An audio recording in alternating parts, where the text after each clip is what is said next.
Okay, our rain gutter is too close to the structure. Discharge is too close to the structure. The front door faces west. The garage car entry faces east. The gas piping, okay, the gas meter, whichever unit this is, but the gas meter is over here, so the main shutoff would be over here. But I cannot determine absolutely which meter this is. But this is the condensing unit video. And I'm not quite so familiar with the way the data plates read on Armstrong Air, but this unit, okay, this complex is about 7 years old. So, you know, assuming that it's original to the structure, it's about 7 years old. This equipment is engineered on paper to last 20 years. It might last 35. But Las Vegas is going to give you 14. But North Texas is kind of equipment. So this equipment is in the middle of its estimated service life average. So it's right here. Okay. Now, the condensing unit has not been elevated a minimum of 3 inches above grade. It should have been picked up a little better than that. And the condensing unit is not level. This is a closed system. The refrigerant and the compressor oil are all in the same system. And if the unit is not level, that means that the oil is not distributed inside the compressor as it should have been, and that might or might not have some effect on the longevity. Okay.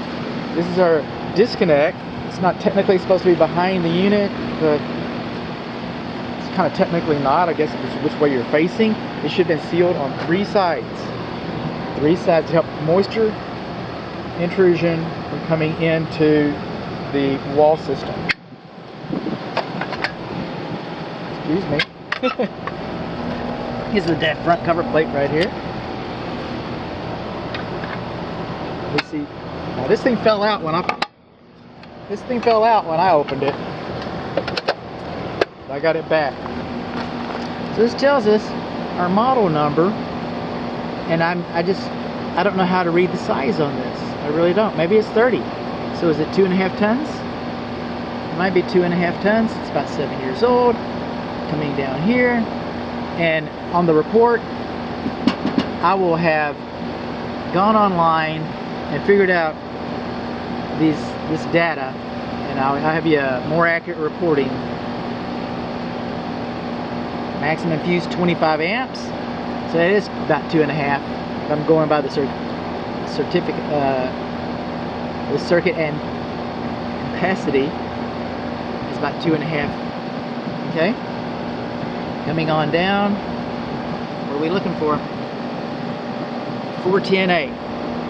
The refrigerant is 410A. Okay, 410A is currently, I mean, even R22 would be acceptable, but just know that 410A is being phased out as we speak. And in a few years, when the system gets older, servicing it's going to be more expensive because it says an obsolete refrigerant in it. Now since 2015, alright, the International Energy Code says that this piping should have been more robust. See the way it's drying up, the paper's tearing and all this? See the way it's giving up the ghost? That's why. That's why it should be more robust. And then our Schrader valves, look that up in the dictionary. You won't. Our refrigerant piping service valve access ports should have anti-theft caps on them. And this cap's missing altogether. Alright? 90% of your leaks happen at the Schrader valves. 90% of your leaks happen there. So we're missing our cap, and we do not have anti-theft caps on them. And our coils are dirty. And our coils are dirty. How about that? So what did we learn? We learned our unit's not level. It hasn't been elevated 3 inches over the ground. Our disconnect has not been sealed. We have the wrong kind of refrigerant piping insulation, and we do not have anti-theft Schrader valve caps, and we're missing the Schrader valve cap. And our coils are dirty. Did I say that 3 times already?